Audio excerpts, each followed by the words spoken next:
Assalamualaikum warahmatullahi wabarakatuh. Ya ma'asyiral muslimin wa zumratal mu'minin rahimakumullah. Ruya an Abi Hurairah radhiyallahu annahu qala Rasulullah sallallahu alaihi wasallam idza qulta li sahibika yawmal jum'ati ansit wal imamu yahdu faqad lagaut wa man laga fala jum'ata lah ansitu wasma'u wa ati'u rahimakumullah ansitu wasma'u wa ati'u rahimakumullah ansitu wasma'u wa ati'u la'allakum turhamun.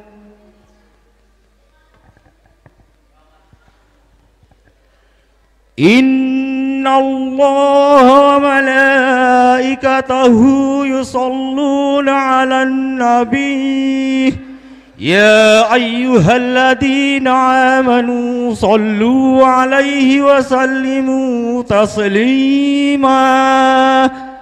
Allahumma salli ala sayyidina Muhammad. Allahumma salli wa sallim ala sayyidina Muhammad. Allahumma salli wa sallim ala sayyidina Muhammad wa ala alihi wa sahbihi ajmain birahmatika ya arhamar rahimin. Assalamualaikum warahmatullahi wabarakatuh. Waalaikumsalam warahmatullahi wabarakatuh.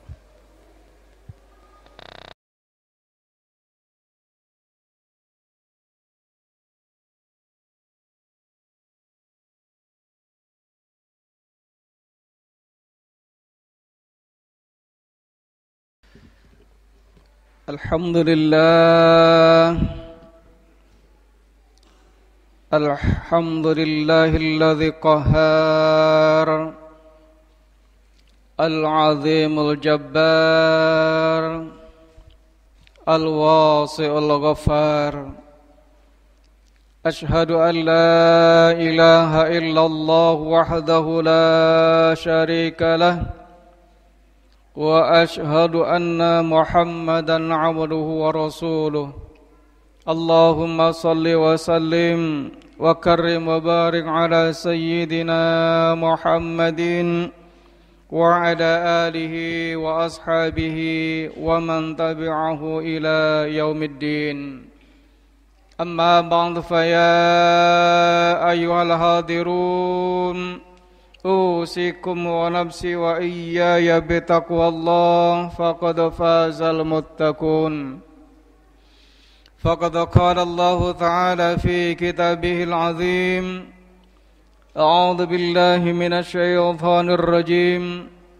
Ya ayyuhalladzina amanu taqullaha haqqa tuqatih wa la tamutunna illa wa antum muslimun. Wa qala Allah ta'ala aidan laqad khalaqnal insana fi ahsani taqwim. Shadaqallahul azim. Ma'asyiral kaum muslimin, jamaah Jumat rahimakumullah. Kita senantiasa mengaturkan puja dan puji serta syukur kita kehadirat Allah Subhanahu wa taala atas limpahan rahmat dan nikmat-Nya kepada kita semua, walaupun di tengah situasi dan kondisi pandemi COVID-19 yang belum menunjukkan tanda-tanda berakhir di tanah air kita tercinta Indonesia umumnya dan khususnya Sumatera Selatan ataupun Kota Palembang. Kita masih meringankan kaki, mengayunkan tangan untuk bersama-sama melaksanakan tugas dan kewajiban kita sebagai abdi Allah, yakni melaksanakan ibadah salat Jumat. Semoga rangkaian peribadatan yang kita lakukan pada hari ini, mulai dari salat subuh tadi, kita iringi dengan salat sunat duha, kita iringi dengan salat sunat wudu, salat sunat tahiyatul masjid, ataupun salat sunat-sunat yang lain, dan pada akhirnya pada salat Jumat pada siang hari ini, kiranya Allah berkenan untuk menerima dan memberikan balasan kepada kita semua. Salawat dan salam semoga senantiasa Allah curahkan kepada manusia agung penebar rahmah, baginda Nabi besar Muhammadin sallallahu alaihi wasallam. Bapak-bapak dan saudara-saudaraku kaum muslimin jamaah Jumat rahimakumullah. Adapun tema yang kita ketengahkan pada kesempatan kali ini adalah 5 penyebab kerusakan umat. Hari ini kita berada di hari yang ke-6 bulan Rabiul Awal 1442 Hijriah, bertepatan dengan tanggal 23 Oktober tahun 2020. Bapak-bapak dan saudara-saudaraku, apabila kita mengajukan pertanyaan kepada diri kita masing-masing, maukah kita di dalam menjalani kehidupan ini berada dalam kerusakan, di dalam kebangkrutan, ataupun di dalam kebinasaan? Tentu kita akan sepakat bahwa kita tidak ingin hidup dalam kerusakan. Kita beribadah tujuannya ingin baik. Salat, puasa, haji, zakat, sedekah, infak, membangun masjid, membangun pesantren dan lain sebagainya, tidak lain dan tidak bukan adalah agar kita menjadi orang yang baik dan tentu memperoleh keselamatan dunia maupun akhirat. Tetapi bapak-bapak dan saudara-saudaraku, dalam sejarah perjalanan manusia semenjak zaman Nabi Adam alaihissalam sampai akhir kiamat nanti, sungguh sangat banyak ranjau-ranjau yang ditebarkan oleh bangsa iblis, bangsa setan untuk merusak manusia, menghancurkan manusia. Rasulullah Muhammad sallallahu alaihi wasallam dalam beberapa hadisnya beliau mengatakan kepada kita bahwa jaga dirimu agar engkau tidak mudah terbujuk, tidak mudah terayu oleh yang namanya setan ataupun iblis, baik setan iblis yang secara hakiki ataupun iblis yang bersifat dan berjiwa manusia. Karena yang namanya kerusakan tentu akan membawa dampak yang tidak baik bagi kemaslahatan umat manusia, terutama kerusakan terhadap tanah air kita Indonesia, kerusakan terhadap alam sekitar kita, kerusakan terhadap air yang mayoritas makhluk di muka bumi ini membutuhkan. Kalau semuanya itu berada dalam kehancuran dan kerusakan, maka akan membawa akibat kebinasaan pula bagi makhluk Allah yang lainnya. Oleh karena itu bapak-bapak dan saudara-saudaraku, karena terbatasnya waktu, maka pada kesempatan kali ini kami menyampaikan 5 hal yang menyebabkan kerusakan umat manusia. Yang pertama, kata Rasulullah sallallahu alaihi wasallam, yang menyebabkan rusak dan hancurnya umat adalah tidak mengindahkan aturan dan hukum-hukum Allah. Bapak-bapak dan saudara, berbicara tentang hukum, masyarakat Indonesia, ilmuwan-ilmuwan Indonesia, sarjana-sarjana hukum Indonesia, bahkan bergelar profesor pun jumlahnya sangat banyak. Tapi kesemuanya itu mungkin hanya sekian persen yang mengetahui tentang hukum-hukum Allah yang berdasarkan Al-Quran maupun hadis Rasulullah Muhammadin sallallahu alaihi wasallam. Berbicara tentang hukum adalah berbicara tentang keadilan dan penegakan kemaslahatan bagi umat manusia. Apabila hukum tidak ditegakkan secara adil dan tepat, maka akan membawa kebahagiaan di sisi yang lain, membawa penderitaan pada sisi yang lainnya pula. Oleh karena itu bapak-bapak dan saudara-saudaraku, kaum muslimin jamaah Jumat yang kami muliakan, orang yang merendahkan, orang yang tidak mengindahkan hukum-hukum Allah dalam penegakan keadilan di muka bumi dan kemaslahatan bagi dunia dan umat manusia, maka cepat ataupun lambat hukum yang ditegakkan oleh kita akan membawa dampak kehancuran dan juga kebinasaan. Kita sudah merasakan 75 tahun negara kita tercinta sudah merdeka, tapi menegakkan hukum belum dirasakan secara adil oleh masyarakat kita, sebagaimana kita masyarakat yang awam, masyarakat yang termarginalkan. Hukum hanya berlaku bagi masyarakat kecil, tapi tumpul bagi masyarakat besar, para pejabat, para pengusaha, orang-orang yang kaya dan lain sebagainya. Mereka ketika melakukan tindakan kejahatan tidak segera ditegakkan hukum atas mereka, karena mereka mampu membayar lawyer, mampu membawa penasehat hukum dan lain sebagainya agar yang bersangkutan terhindar dari jeratan hukum dan lain sebagainya. Tapi tak kalah orang yang tidak berpunya, orang-orang yang melarat, orang-orang miskin, orang-orang yang termarginalkan hanya mengambil sesuatu yang kecil saja, mereka buru-buru menegakkan hukum atas mereka. Karenanya bapak-bapak dan saudaraku, ketika Rasulullah Muhammadin sallallahu alaihi wasallam, ayyumallah walau anna Fatimah binti Muhammad saraqat liqatatu yadaha, seandainya demi Allah kata Rasul, jiwa dan ragaku di dalam kekuasaan Allah Subhanahu wa taala, seandainya Fatimah binti Muhammad mencuri, maka akulah Muhammad yang akan memotong tangannya. Ini menggambarkan kepada kita, seorang nabi, seorang ayah, apabila anak kita melakukan satu pelanggaran terhadap hukum, apalagi hukum Allah yang merugikan orang lain, maka kita pun bersegera menegakkan hal yang seperti ditegakkan oleh Rasulullah Muhammadin sallallahu alaihi wasallam.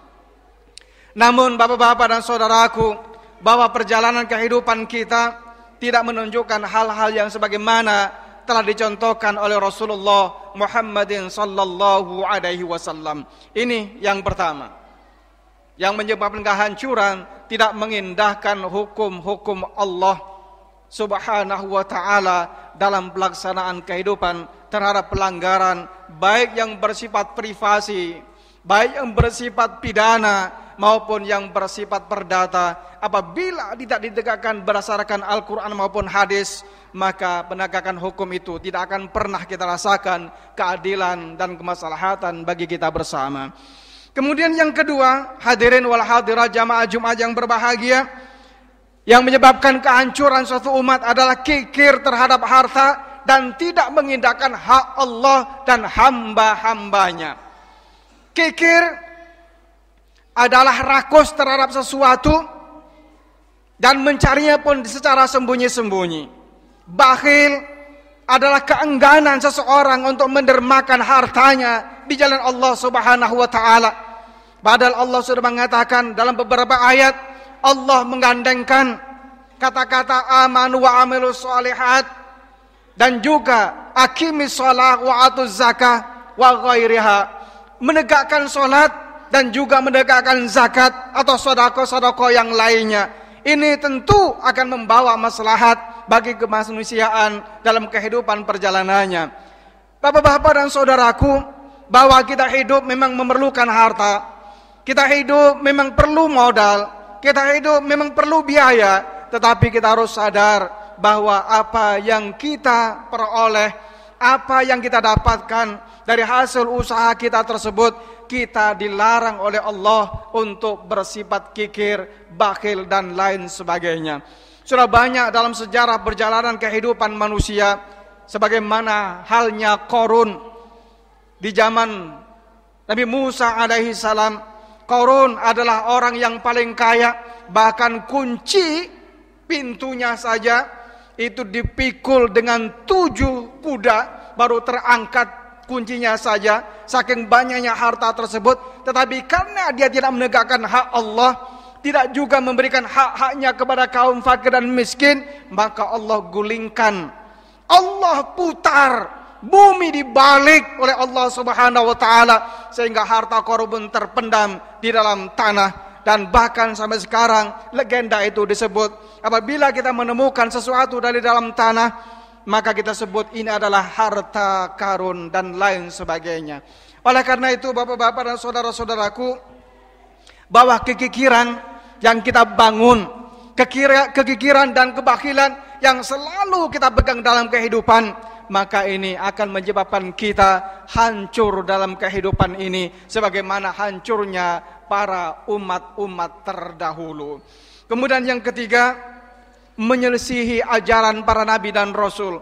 Bapak-bapak dan saudaraku, bila kita melihat di YouTube, di media sosial, Masya Allah luar biasa, serangan demi serangan yang dilantarkan oleh kaum Wahabi, kaum Syiah, dan berbagai kaum-kaum sesat lainnya yang selalu mengotak-ngatik ketenangan ibadah kita. Ibadah ini salah, ibadah ini salah dan lain sebagainya. Semuanya tidak ada yang benar. Bapak-bapak dan saudara-saudaraku kaum muslimin, kita mengambil sebuah contoh orang yang berkata minyak lampu, pasti yang menjual adalah penjual minyak lampu. Orang yang selalu mengatakan kata-kata bid'ah, sesungguhnya dialah yang ahli bid'ah. Karenanya dalam kehidupan ini kita harus memperkuat keimanan kita kepada Allah dengan memperbanyak ilmu dan wawasan kita. Memperbanyak kita membaca beberapa buku referensi para ulama-ulama terdahulu. Semakin banyak kita membaca buku, semakin luas wawasan kita, dan kita tidak akan mudah untuk diambang-ambingkan oleh orang yang hanya baru hafal 2-3 hadis, sudah berani mengatakan kafir kepada kita, sudah berani membid'ahkan amalan ulama-ulama kita, dan lain sebagainya.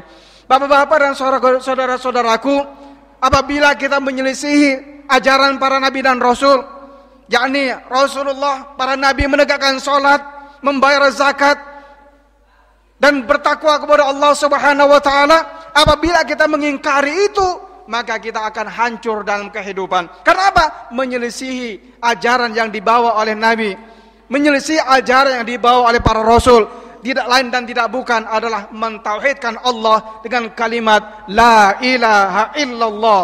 Tidak ada Tuhan kecuali Allah.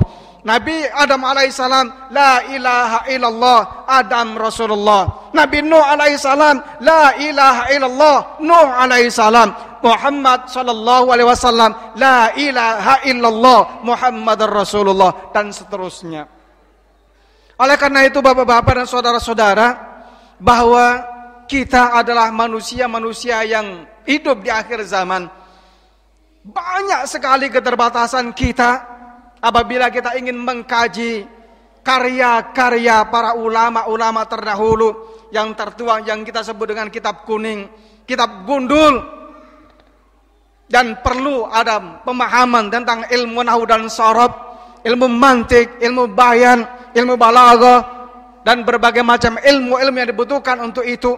Kita baru membaca tarjemah Al-Quran, baru berupaya untuk memahami sedikit demi sedikit, sudah berani mengkafirkan ajaran para ulama terdahulu, sudah berani membid'ahkan amalan-amalan ulama terdahulu, padahal otak kita tidaklah secerdas mereka. Mereka hafal ribuan hadis, mereka pada umumnya adalah hafiz Quran, tetapi mereka tawadhu dalam hidup, tidak pernah menyalahkan antara satu dan yang lain, dan itu telah ditunjukkan oleh para ulama 4 mazhab, baik Hanafi, Maliki, Syafi'i, dan Hambali. Mereka adalah guru dan murid, tapi masing-masing guru dan murid tidak pernah menyalahkan pendapat dari satu dengan yang lain. Ini mengajarkan kepada kita perbedaan adalah indah apabila kita sikapi dengan logika dan akal yang cerdas serta hati yang mentauhidkan Allah Subhanahu wa ta'ala. Kemudian yang keempat, yang menghancurkan kita adalah berlebih-lebihan terhadap dunia serta berbangga terhadapnya. Alhaakumut takatsur hatta zurtumul maqabir. Bapak-bapak dan saudaraku, yang menyebabkan kita bangga terhadap dunia lantaran kita punya harta, punya uang, punya keluarga, punya anak, punya istri, dan juga punya fasilitas-fasilitas lain yang ada dalam genggaman kita. Dunia majra'atul akhirah, tempat bercocok tanam, dan hasil tanaman itu akan kita peroleh di akhirat nanti. Apabila kita menanam yang baik, maka kita akan memperoleh yang baik pula. Apabila kita menanam badai, maka petaka dan bencana akan menghampiri kita. Oleh karena itu, janganlah kita bangga dengan dunia. Mungkin dari harta yang kita peroleh, rumah yang kita bangun, kendaraan yang kita beli, ada di dalamnya unsur-unsur ribawi yang mungkin sengaja ataupun tidak sengaja itu kita lakukan. Mengapa kita harus bangga dengan hal-hal yang sedemikian itu kalau nanti di akhirat kita akan celaka? Karenanya mari kita berhati-hati terhadap dunia. Dunia semakin tua, dunia semakin menunjukkan kemolekannya sehingga memperdaya kita lupa untuk beribadah kepada Allah. Dan memang inilah senjata yang paling ampuh yang digunakan oleh orang-orang Yahudi, orang-orang Majusi, orang-orang Nasrani, dan orang-orang ateis dan aliran kepercayaan yang ada di tanah air tercinta Indonesia dan bumi dunia pada umumnya.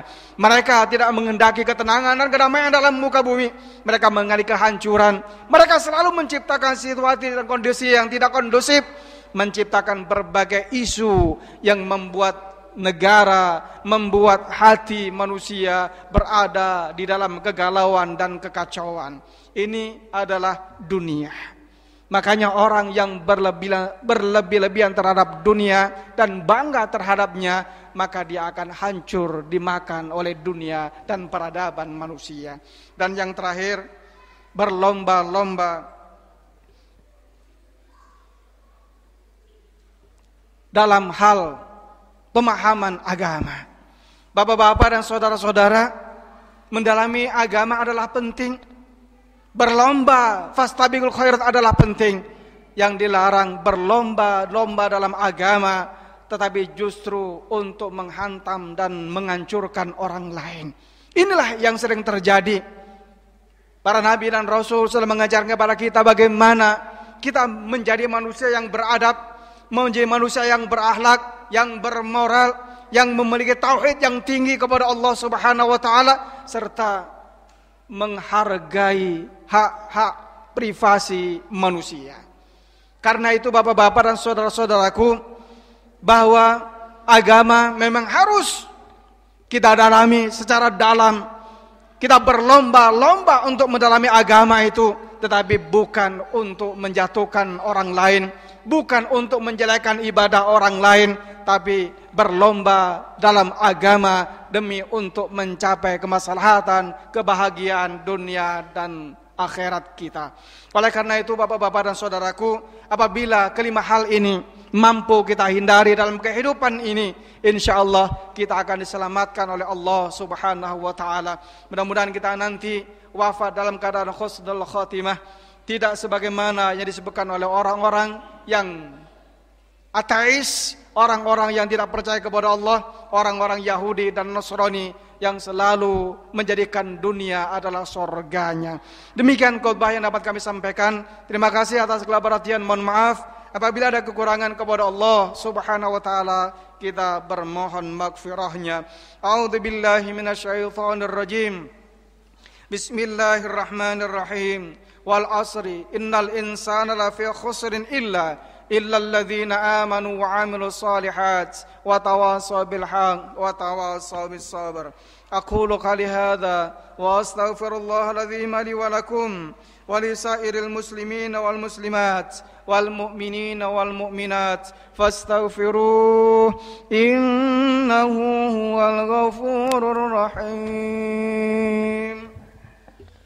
Allahumma صل على سيدنا محمد وعلى آل سيدنا محمد.